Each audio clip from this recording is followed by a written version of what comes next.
There's a pandemic, there's politics, there's racial tension. There's so many things that can consume you. When we're feeling hopeless, it is very easy to stay stuck there. One of the things we really want to talk about is tips to create hope at a time of things being hopeless.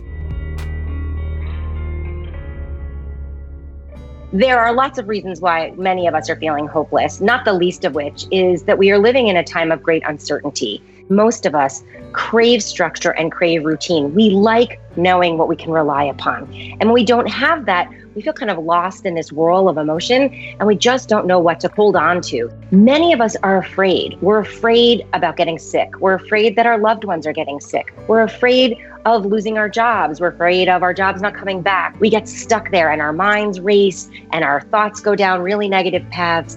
We have lost the lives we knew, and we don't really know when they're coming back, if they're coming back. And maybe we've lost loved ones to the pandemic. Maybe we lost loved ones for other illnesses, but we can't honor them in the way we might want. And for some younger people, they've lost big milestones, and sadness feeds into a sense of hopelessness. For many people, we're isolated and we're alone.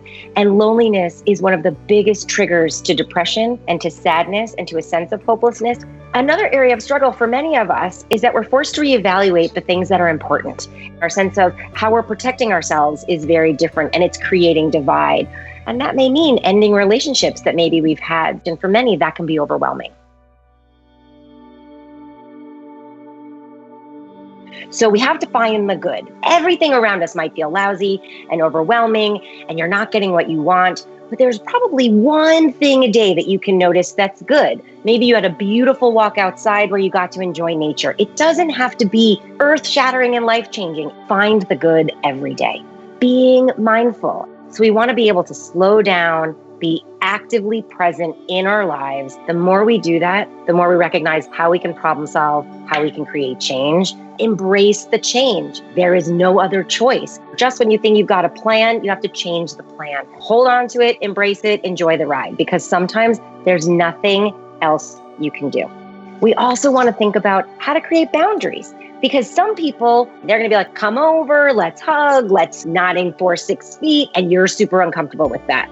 No is a full sentence, and boundaries often start with no. You don't have to feel guilty about doing what works for you. Learn how to practice radical acceptance. It is the true definition of it is what it is. This is how life is right now. It may not always be this way. We can suffer less and actually engage in our lives more. It is important to recognize how you're feeling, validate how you're feeling, and then figure out how to problem solve your way out of that feeling to be engaged in your life in a meaningful way so that you're not just stuck in your own misery, but you can actually be engaged in the good.